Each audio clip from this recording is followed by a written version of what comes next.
All నమస్తే. I'm Sudha Reddy. Welcome to ఇంటి వంటలు. ఈరోజు నేను గోరు చిక్కుడుతో 2 రకాల తాలింపులు చేసి చూపిస్తాను. గోరు చిక్కుడు అంటే క్లస్టర్ బీన్స్ అండి. చాలా హెల్తీ కూడా. తక్కువ ఆయిల్తో మనం చక్కగా చేసుకోవచ్చు.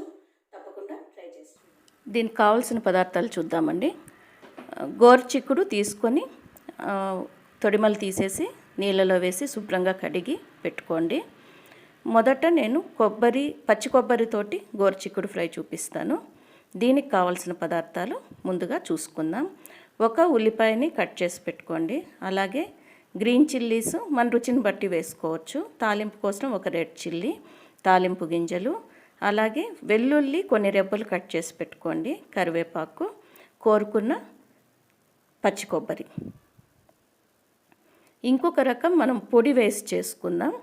ఇది కూడా చాలా బాగుంటుంది. దీనికి కావాల్సిన పదార్థాలు మనం పొడి చేసుకోవడానికి ఎండు కొబ్బరి, శనగపప్పు, వెల్లుల్లి, కారం, ధనియాల పొడి తీసుకోవాలండి. టేస్ట్ని బట్టి తీసుకోండి. కారం ఎంత తీసుకుంటారో అందులో సగం ధనియాల పొడి వేసుకోండి. అలాగే తాలింపు కోసం తాలింపు గింజలు, ఎండుమిరపకాయ, కరివేపాకు, దీనికి ఒక ఉల్లిపాయని ముక్కలుగా కోసి పెట్టుకోండి. ఇప్పుడు మొదటగా మనం తీసుకున్న గోరు చిక్కుడు కడిగేసాం కదా, కడిగిన వాటిని కొంచెం పొడవు ముక్కలుగా కోసి చూస్తున్నారు కదా, పెట్టుకొని కొంచెం పొడవు ముక్కలుగా కట్ చేసుకోవాలి. మీరు కావాలంటే ఇంకా పొడవు కూడా చేసుకోవచ్చు. ఈ సైజ్ బాగుంటుందని నేను ఈ సైజ్ చేస్తున్నా.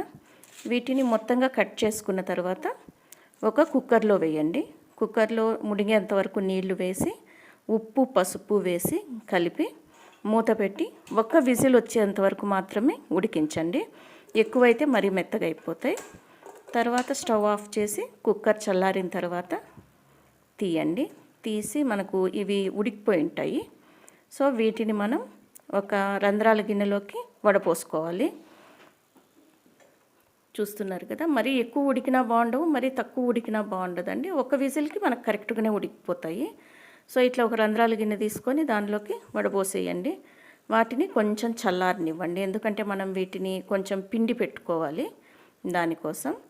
ఇప్పుడు మొదటగా పచ్చి కొబ్బరి తాలింపు చూసుకుందాము. వీటిని చూస్తున్నారు కదా, ఆ నీళ్లు కొంచెం పిండేసుకోవాలండి. పిండేసుకుంటేనే మనకు పొడి పొడిగా వస్తుంది, లేకపోతే ముద్దగా ఉంటుంది. అంత ముద్దగా ఉంటే తినడానికి కూడా అంత బాగుండదు. సో ఈ విధంగా నీళ్ళని పిండేసి పక్కన పెట్టుకోండి. మనం ఎప్పుడైనా అంటే గోర్చిక్కుడు ఇట్లా పిండి చేసుకోవడమే మంచిది. సో ఇప్పుడు ఒక పాన్ పెట్టి తాలింపు గింజలు వేసి వాటిని వేగనివ్వండి. అందులోనే ఒక ఎండుమిరపకాయ కూడా గిల్లి వేసేయచ్చు. అలాగే కరివేపాకు, వెల్లుల్లి ముక్కలు. వెల్లుల్లి మనం కొంచెం ఎక్కువే వేసుకోవచ్చండి. దీనిలో కావాలంటే కొద్దిగా అల్లం కూడా వేసుకోవచ్చు. నేను వేయట్లేదు ఇక్కడ, కానీ మీరు కావాలనుకుంటే కొద్దిగా వేసుకోవచ్చు. అలాగే పచ్చిమిరపకాయ ముక్కలు. పచ్చిమిరపకాయ కొంచెం ఎక్కువే వేసుకున్నానండి, ఎందుకంటే కారం కొంచెం రావాలి కదా. చిన్న ముక్కలుగా కోసినామంటే వాటిల్లో కలిసిపోయి మనకు పంటి కింద పడితే కష్టం, కారం ఎక్కువ అనిపిస్తుంది. సో పొడవు ముక్కలుగా కోసినందువల్ల కొంచెం ఎక్కువ మిరపకాయలు వేసుకుంటున్నా. వీటిని కొంచెం వేగనివ్వండి. వేగినప్పుడే మనకు మిరపకాయల్లో ఉన్న కారం ఆయిల్లోకి వచ్చి కూరలోకి వస్తుంది. సో ఇప్పుడు మనం కరివేపాకు కూడా వేసుకోవచ్చు. ఇప్పుడు కట్ చేసి పెట్టుకున్న ఆనియన్ వేసుకోండి. వేసుకొని దీనిలో కొద్దిగా పసుపు, ఉప్పు వేసి వేయించుకోండి. పసుపు మీ ఇష్టం అండి, ఎందుకంటే కాయల్లో మనం ఎలాగో పసుపు వేసి ఉడికించుకున్నాము. ఇక్కడ కావాలంటే వేసుకోవచ్చు, లేకపోతే లేదు. సో పసుపు కూడా వేసి కొద్దిగా వేయించుకోవాలి. చక్కగా ఉల్లిపాయ సుమారుగా వేగిపోవాలండి. చక్కగా వేగిన తర్వాత మాత్రమే మనం పిండి పెట్టుకున్న గోరు చిక్కుడిని ఇందులో వేసుకోవాలి. చూస్తున్నారు కదా, మనం ఉప్పు వేస్తే చాలా తొందరగా వేగిపోతాయి. స్టవ్ తగ్గించుకోండి. స్టవ్ తగ్గించుకొని వేయించుకుంటే సరిపోతుంది. ఇప్పుడు మనం పిండి పెట్టుకున్న గోరు చిక్కుడు ఇందులో వేసేసుకొని చక్కగా కలపండి. కొద్దిసేపు కాయల్లో ఎంతైనా కొంచెం తెమ్మ ఉంటుంది కదా, అది పోయి పొడి పొడిగా అయ్యేంత వరకు కొంచెం వేయించండి, ఒక 2-3 నిమిషాలు. తర్వాత మనం తురిమి పెట్టుకున్న పచ్చి కొబ్బరి అది మొత్తంగా వేసేసుకోండి. మన ఇష్టం అండి, ఇది ఎక్కువ తక్కువలు మన ఇష్టం. కానీ కొంచెం ఒక పావు కిలో కాయలంటే ఒక 3 టేబుల్ స్పూన్లు కొబ్బరి వేసుకుంటే బాగుంటుంది. ఇంకా ఎక్కువ కావాలన్నా వేసుకోవచ్చు. సో వేసి చక్కగా కొబ్బరి కూడా కొంచెం వేగేలాగా సిమ్లోనే వేయించుకోండి. ఒక 2 మినిట్స్ సిమ్లో వేయించి డిష్ అవుట్ చేసుకోవడమే. ఇది అన్నంలోకి చపాతీలోకి కూడా చాలా బాగుంటుంది. ఇప్పుడు రెండవ రకం కావాల్సిన పదార్థాలు చూద్దాం. దానికి మనం తాలింపు కోసం ఇవన్నీ తీసుకోవాలి కదా. అలాగే పొడి కోసం కొబ్బరి, శనగపప్పు, కారం, ధనియాల పొడి, వెల్లుల్లి. ఇప్పుడు ఒక మిక్సీ జార్ తీసుకొని మనం తీసుకున్న కొబ్బరిని ముక్కలు చేసి అందులో వేసుకోండి. ఇందులోనే కారము, ధనియాల పొడి కూడా వేసి ఫస్ట్ ఒకసారి గ్రైండ్ చేసుకోవాలి. ఎందుకంటే మిగతా వేస్తే మనకు తెమ్మ వచ్చి ఇది గ్రైండ్ అవ్వదు. సో మొదట మనం అవి కొబ్బరి, కారం, ధనియాల పొడి మాత్రమే పౌడర్ చేసుకోవాలి. శనగపప్పులు మరీ మెత్తగా మెదిగిపోయినా బాగుండదండి. అందుకని మనం శనగపప్పుల్ని లాస్ట్లోనే వేసి వెల్లుల్లితో పాటు వేసి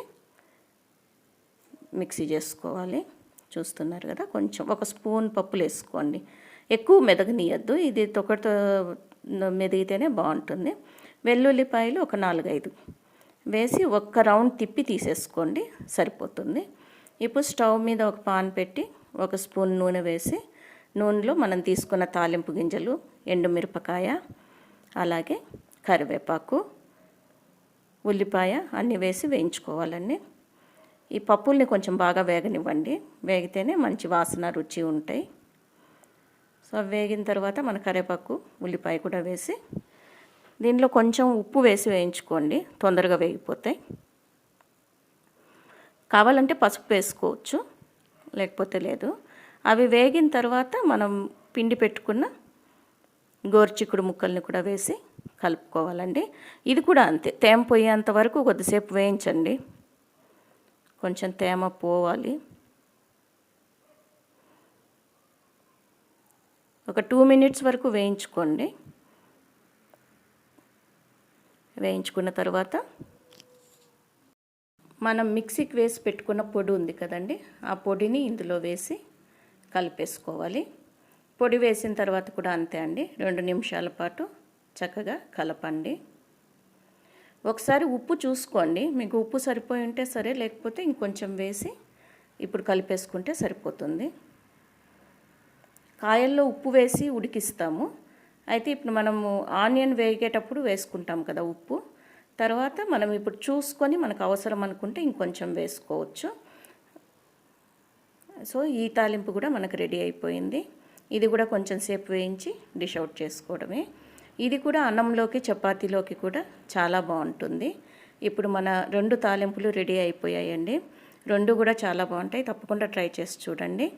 నా ఛానల్ని ఇంతవరకు సబ్స్క్రైబ్ చేసుకున్నట్లయితే ఇప్పుడు సబ్స్క్రైబ్ చేసుకోండి. అలాగే మీ ఫ్రెండ్స్ తోటి, కజిన్స్ తోటి నా ఛానల్ని షేర్ చేయండి. తప్పకుండా ఈ వీడియో నచ్చినట్లయితే ఒక లైక్ ఇవ్వండి. అలాగే thanks for watching this video.